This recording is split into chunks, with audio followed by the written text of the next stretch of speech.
And I think there's still a little bit of there's a big bubble right now from the investment community around AI, but leveraging AI in a smart way, it's here, it's real, and it can be incredibly useful and productive and cost saving and all these kind of things. I just heard a thing on the radio yesterday. In fact, Mark Benioff from Salesforce, big software company, they've been pretty aggressive in implementing AI in their customer service function, and he claims that their customer service satisfaction hasn't changed, so it's still the same.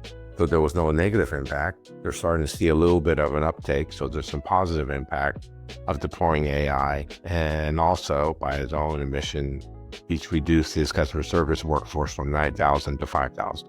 So it's real. Welcome back to Plus Partners Podcasts, where we dig into the stories behind successes. I am Kevin Burke, founder of Burke Plus.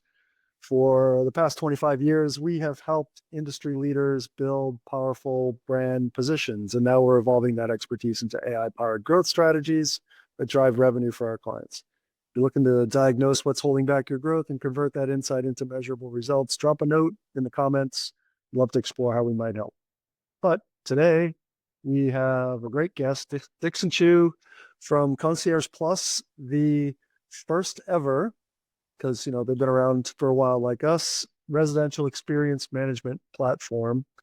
And we're looking forward to this conversation, especially because we're kindred spirits. We got Concierge Plus talking to the founder of Burke Plus. So let's get into it. So Dickson, thanks for coming on. Hey, thank you. Thanks for having me. Absolutely. I am curious to share with everybody how your path led you to Concierge Plus. Like, what did you do and what kind of pulled you into the property tech space? Sure. Well, so property tech, prop tech is not my background per se, but technology and payments and banking is. Yep. So I've spent the greater part of my career in banking and payments. Did some fairly interesting things along the way. I've worked for my own startup, from scratch, and I sold that a couple of years ago, all the way to running new product development for the largest card issuer in the world, Citibank, and everything in between. I actually was recruited in to help grow the payments business at PayPal, little company you probably heard of. eBay had just purchased them, and they said, "Hey, we think there's a big business to be built outside of eBay. You know a lot about payments and banking. Why don't you come help us do that?" And it started as kind of an experiment. We were, a dozen people against the backdrop of about 1,000 people at PayPal, which just focused on working with eBay. And my little team and I took the product that we had and started enhancing it. And this was in the early days of e-commerce, right? And so the idea of a all digital internet merchant services account was fairly new, almost unheard of. And we did a lot of innovative things. And, I had the great fortune of having a great team around me, and my team of 12 became, a couple of thousand, about 6 years later. And our experiment with, starting with almost no revenue. But luckily, like all startups, and Kevin, this, most startups fail not because it wasn't a great idea. It's because they run out of capital. And we had the great fortune of having eBay support us, and, they invested in my side of the business. And when I left 6.5 years later, we were $1 billion in revenue. So, I've sort of been around technology for quite a bit. I'm in San Francisco, and so sort of up to Silicon Valley proud.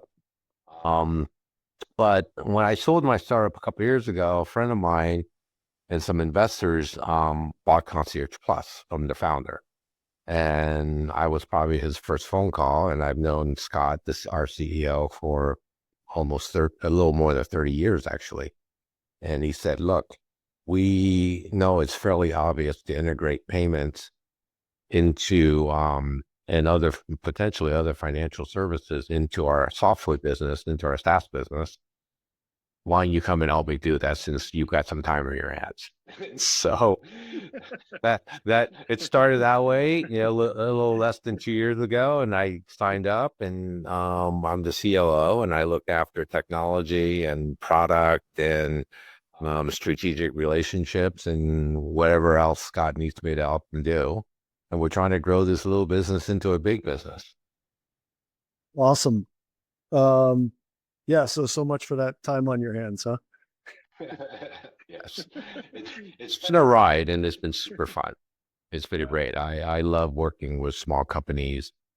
You run the gamut, just like I said, when you're working for Citibank on a global basis, that's a whole different experience. And then when I was at PayPal, we were small when I got there, and we became much, much bigger, by the time I left. And it's a different feel. I like being in the middle of, working with the small team and getting out there and talking to customers and getting to really get the feel for the market. And so I've learned a lot over the last couple of years about prop tech and the interesting dynamics that are there. And it's an evolving market.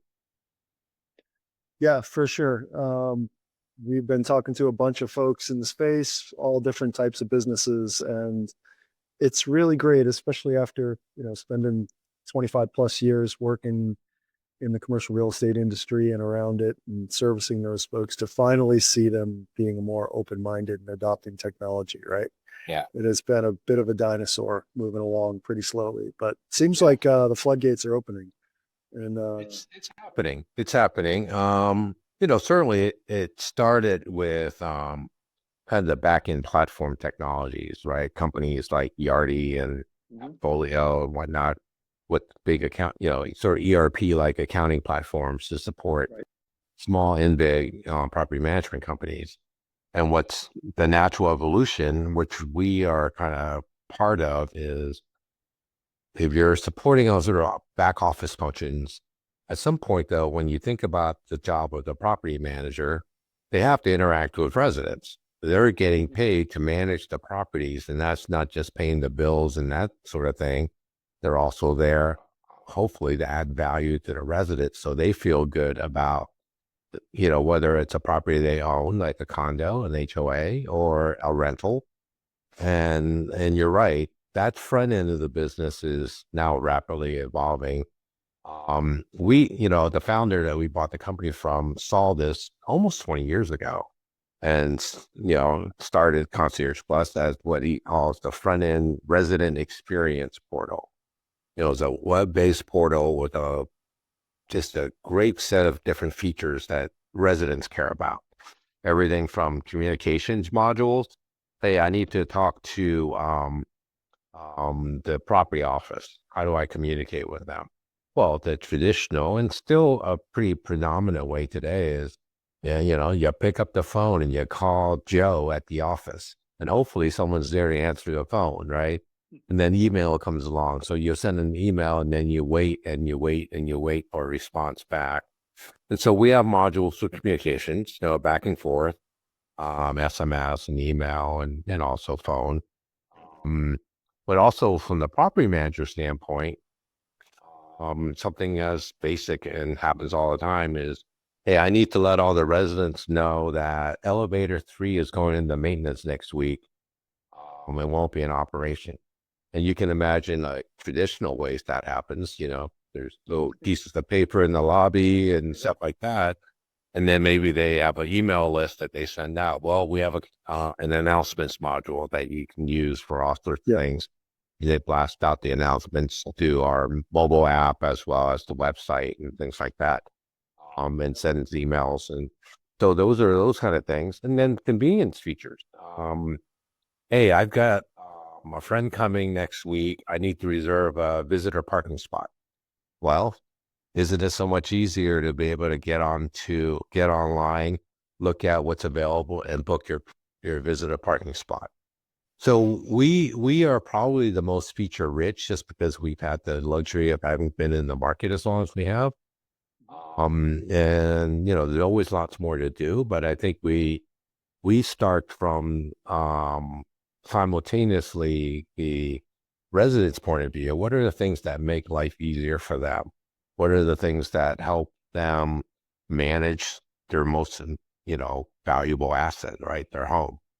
And then at the same time, the people who pay us are the property managers who's using our platform to deliver services as well as use it for different things. Um, so we're constantly balancing the needs of our client, the property manager. So it's a B2B kind of business, but also the needs of their clients who are in essence our clients too, the residents. So it's kind of that to use, the old term, it's a B2B to C business model. We have to care about what the C, the consumer, the resident cares about, and then what the business cares about.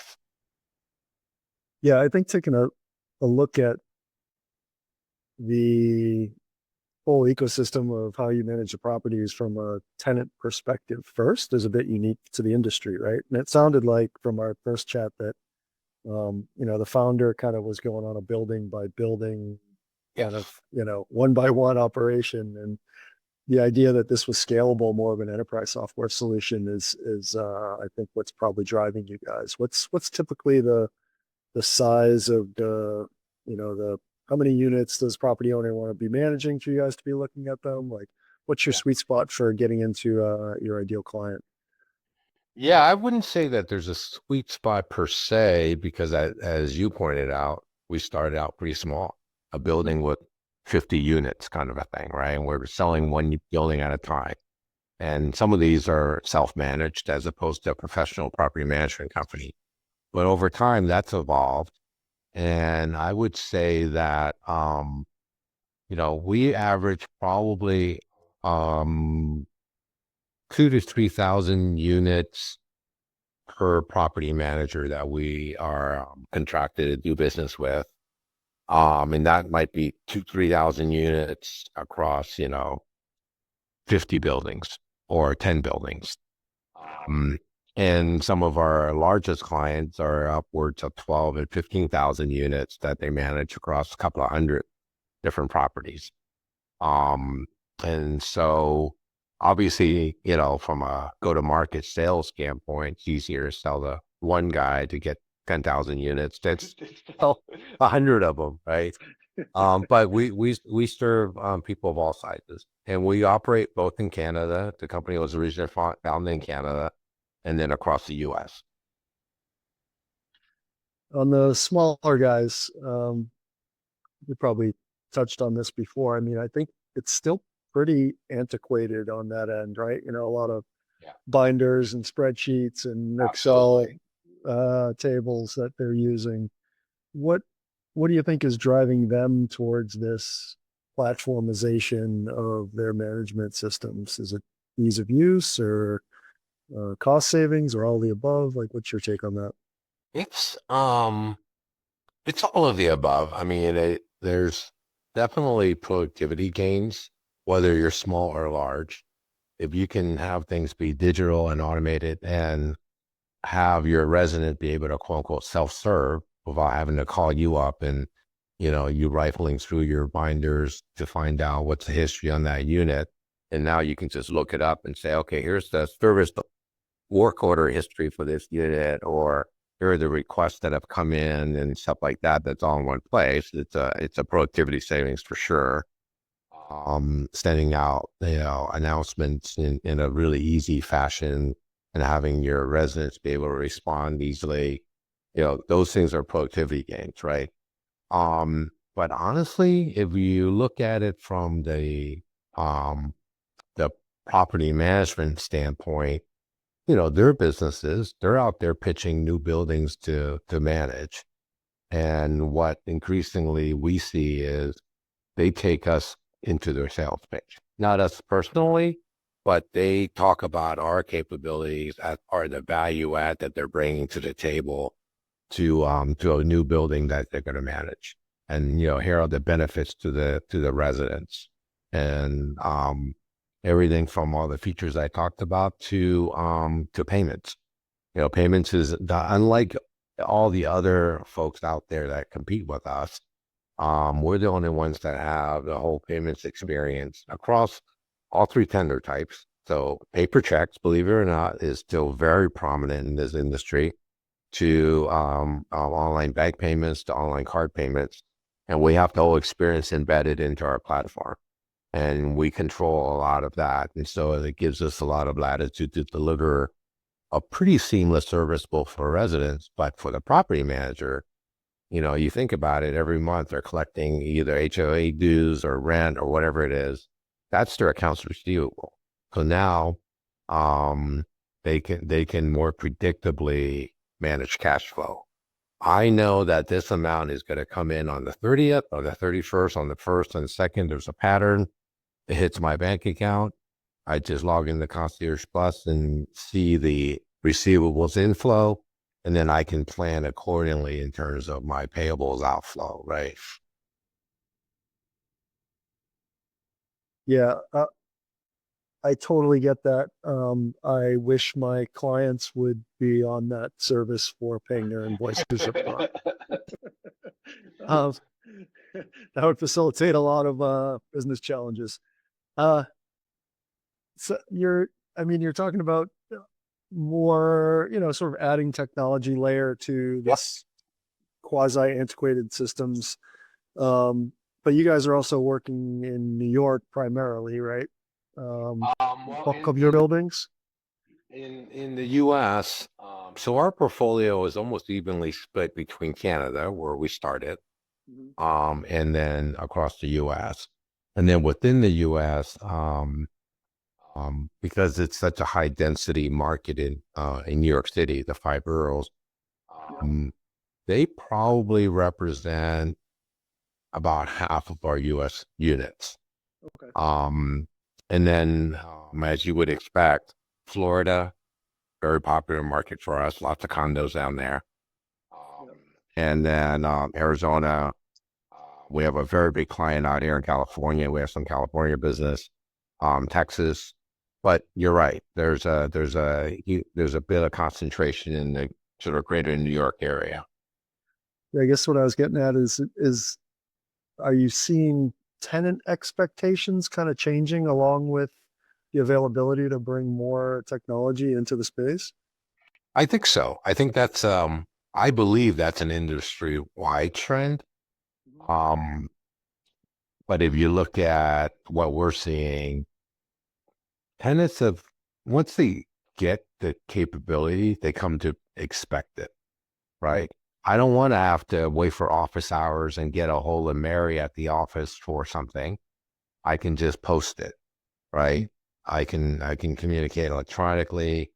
Something, let's say you're a condo owner, and part of your HOA fees that you pay include, someone to come help with service requests.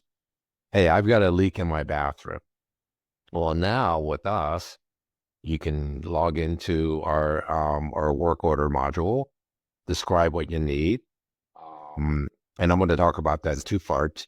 So you describe what you need and you create a ticket and you file it with the building office. And then, that can be tracked.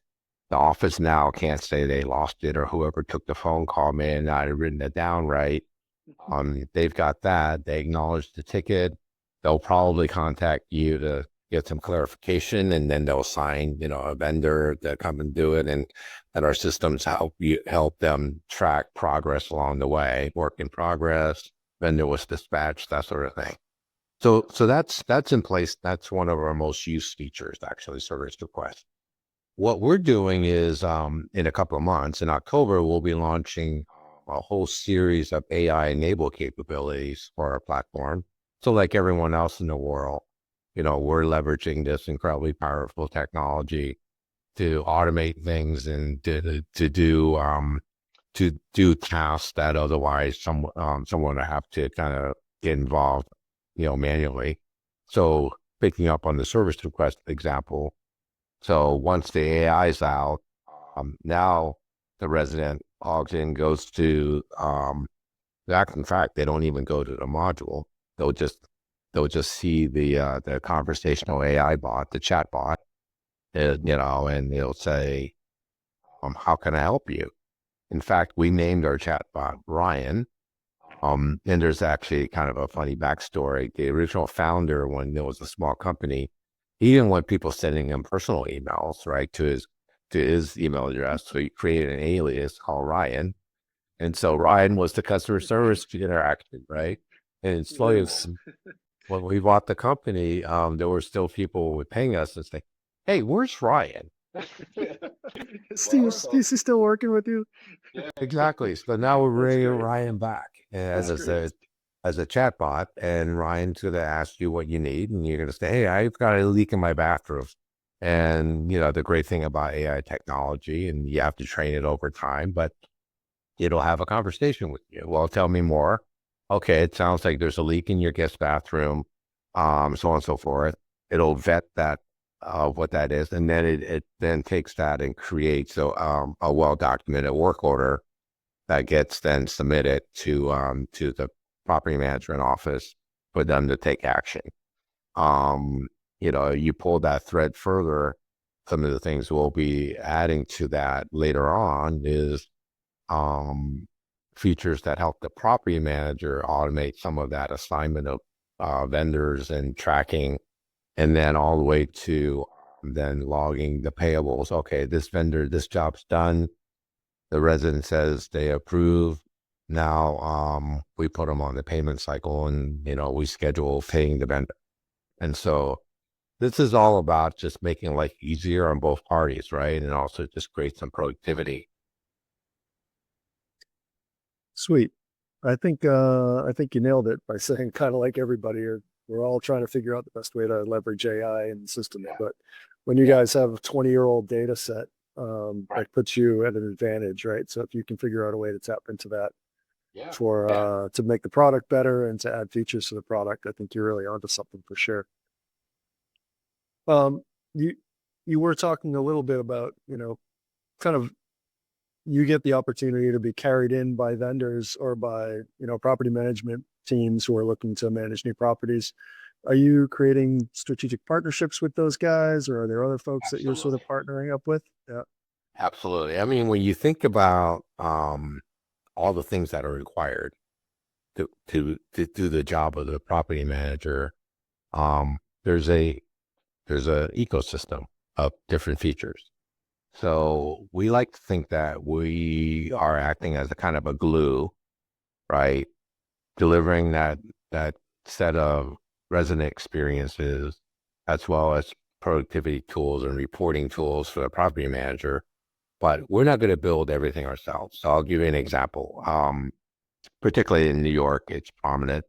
Um, Key management.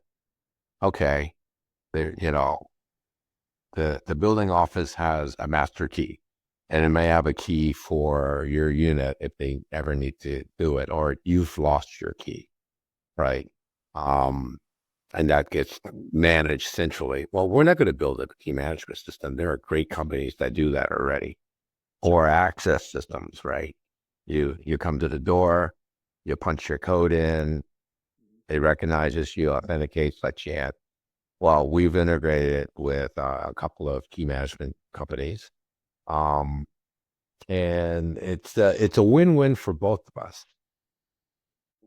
Typically, we will have the relationship first, and our property manager will say, "Hey, we need to add key management. Do you guys support that?" Well, we have a couple of partners that work with us that we can refer you to them, and so it's incremental business for the key management company.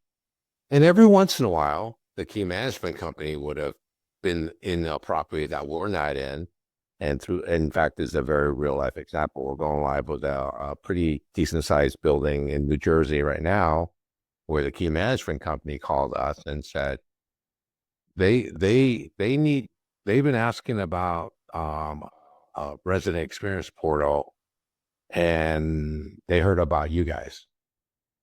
You want to work with us, and we'll introduce you to the building. And so we went together and said, okay, we'll do some integration work and make sure that their stuff is exposed on our side. So people don't want to log into different places, right? And so we continue to be the portal from which either the resident or the property manager can access. I feel like there's a nice play in there to open more of those conversations. Like the sort of bigger your network gets and the more partners you can create, the more rich your system is, and it opens more conversations with those bigger um, PMCs, right? There's, Absolutely. Absolutely. Well, I mean, another example is and I'll name them because we just signed a deal and we're starting to go to market together. There's a great company out of Canada. They operate across the US, but they originally, ironically, are in Stone's throw from our office in Toronto, called Get Quorum. And they're a specialty service. They just do what's generally referred to as elections. So if you're a HOA, there's a bunch of regulatory obligations for board meetings, minutes, voting. We don't want to build that stuff because it's pretty nuanced and it's specialized.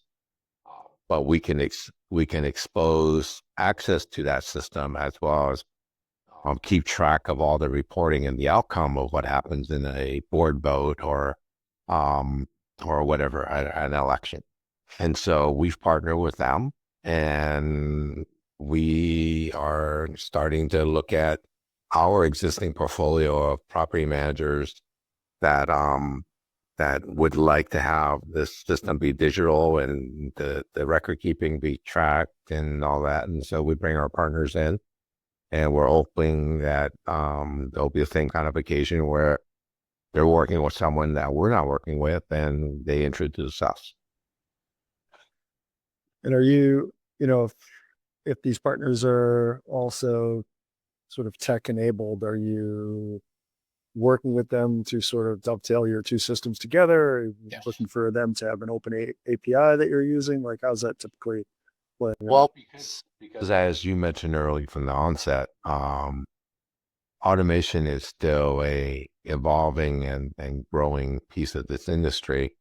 So because we've been around for so long, we would like to integrate with APIs where available, or we provide APIs that we have to the partner and they integrate to us. But at the same time, though, we do just old fashioned secure file exchange.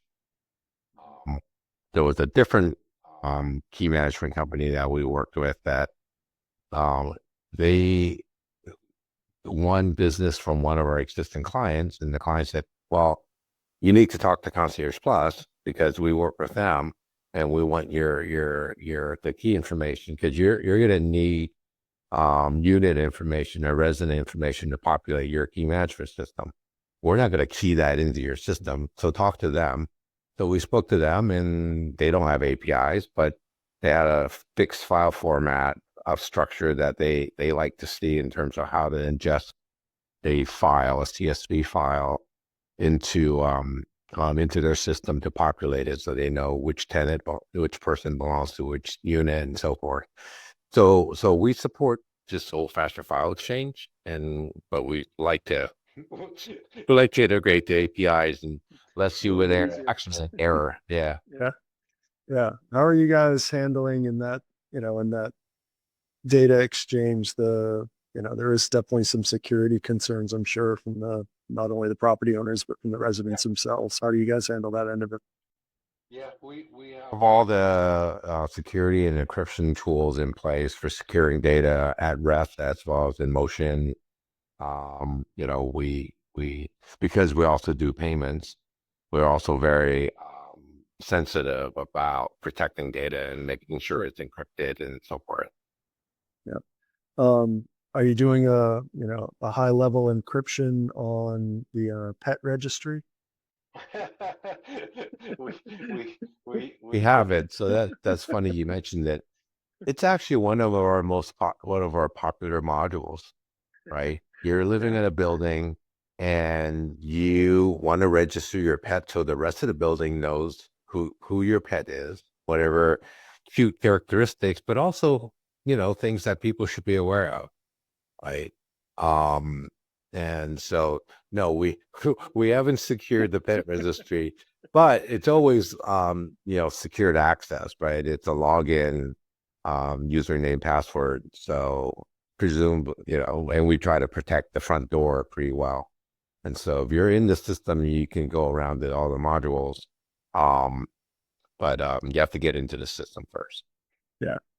I mean, I loved that story, specifically because I think it speaks a lot to, the idea of Concierge Plus, right? It's like these are some of the true concierge community building That's connection right. type things that you guys are already enabling that I think a lot of the, sort of the property management platform softwares kind of forget along the way. So I Right. think it's a key component of how you look at the relationship between tenants and operators for sure. Well, picking up on your earlier question about partnerships, our philosophy is, we want to do what we do well, which is manage that ecosystem and the front end relationship. But for instance, a lot of the legacy accounting platforms have moved to the front and they've built their own portals and whatnot. We're never going to build an accounting system. Like that's not what we do. We rather just partner with people so that they can focus on doing what they do well and actually help them help themselves in terms of like, look, the user experience and the technology and all that, managing that kind of experience portal is very different than managing the intricacies of accounting regulation and whatnot, right? We're not going to do that. And we like to have people start to see that, hey, am I going to keep devoting expensive engineering resources to keep up with the next new feature that Concierge Plus is building so that I can be competitive? Well, it really can be a 1+1=3 kind of situation where we're going to focus on that front end and we're going to iterate, we're going to add AI, we're going to do things to make that experience of managing a property easier and easier. Um, and if we go to market together, it actually extends the perception of value for the accounting side because the more we're integrated, the more seamless it appears. And so they get to draft off of all the value we deliver and we get to deliver a more accurate ledger and all the things that the back end accounting system's going to do, but then we can expose the data on the front end. And so I really believe that synergies exist. And it's really, maybe because I'm, an old Silicon Valley guy, this idea of co-opetition. Yeah, in some cases we're gonna compete, but in a lot of ways, we're probably we're better off cooperating. Yeah. Yeah, I think you're writing your script for working with those bigger guys. It's laying out nicely. Wh- Where where do you see Concierge Plus moving in 3 to 5 years? What's it look like to you? Um, just keep growing and, get more business. I mean, How relatively many speaking, how we're many still units pretty are small. you how many units are you guys managing right now? We're a little bit over 300,000 units that we have on our platform. Yeah, yeah. I love to see in 5 years' time we are closer to, a million plus. And you said you're national and across Canada, Yeah. Florida, Texas, New York. Are you expanding more to the West Coast? Like just kind of spread the market a little bit or just work on those concentrated markets that you guys are in? We're going to be opportunistic. Yeah. We get inbound calls from folks. And, this is still very much a relationship and word of mouth business industry. Mhm. And so we have density in New York as we planted a flag there and all of a sudden people hear about us.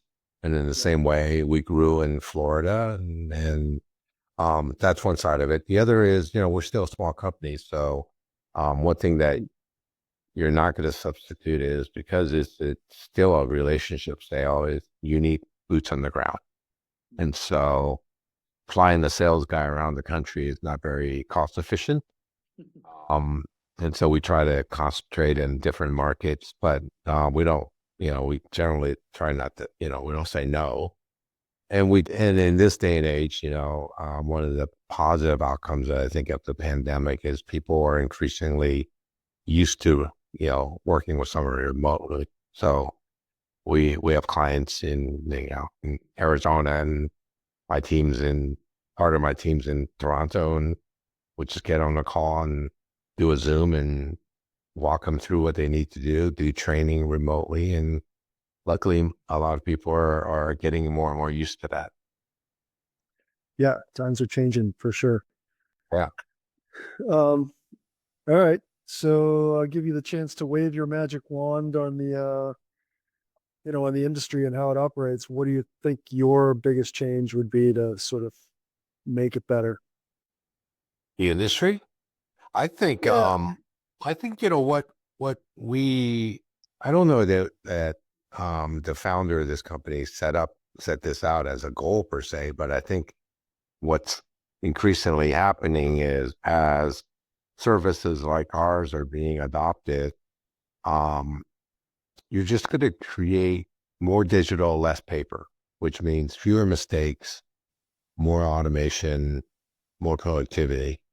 And that then, as you asked earlier, it translates to the consumer. I mean, we're all consumers, and we start to form these expectations about services based on, wait, I have an app on my iPhone and it works like this. Why doesn't your software work like that?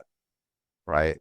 I have an expectation of sort of almost instant gratification or something that I can interact with and feel that I'm getting a response.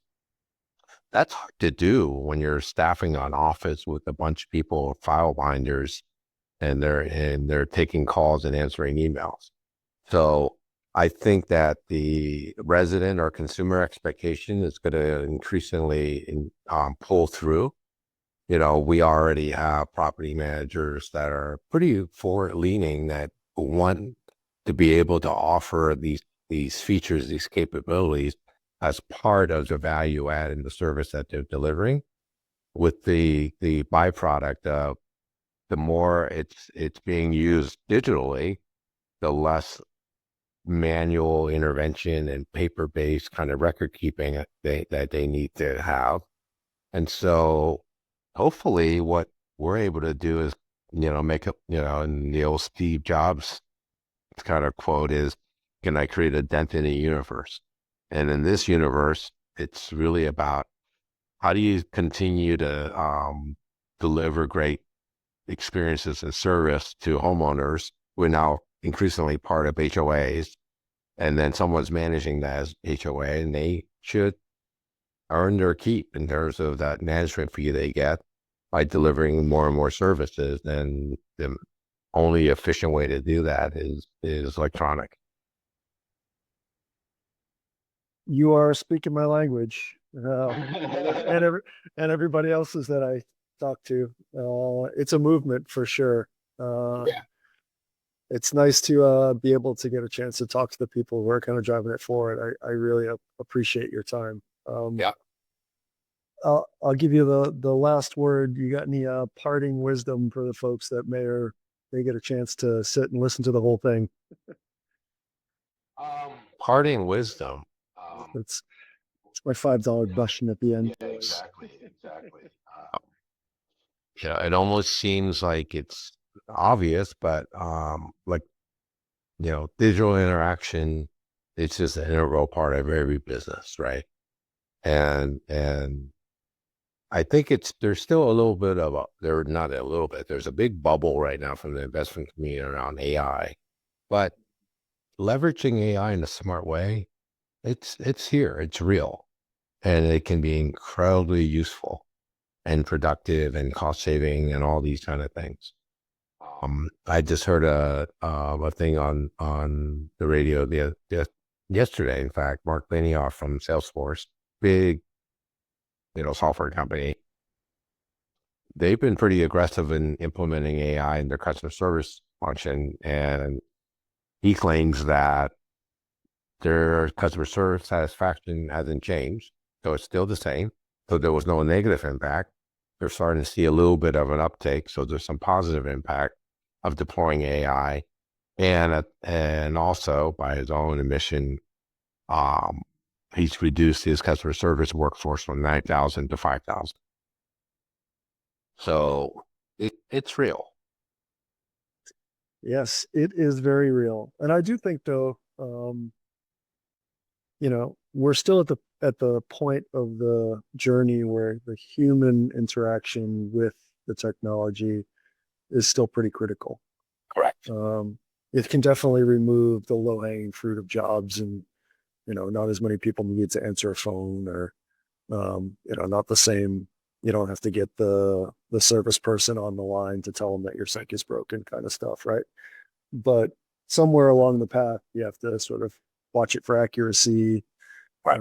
make sure it's pointed at the right things, and looking for that human intuition that there could be a new way to implement it. But it sounds like you guys are on the right path. Thanks so much for sitting with me. Well, thank you for having me. This is This was great. fun. Yeah. I hopefully we get some good eyeballs on it and people enjoy the conversation. Okay. Another episode of Plus Partners in the books, and we're out.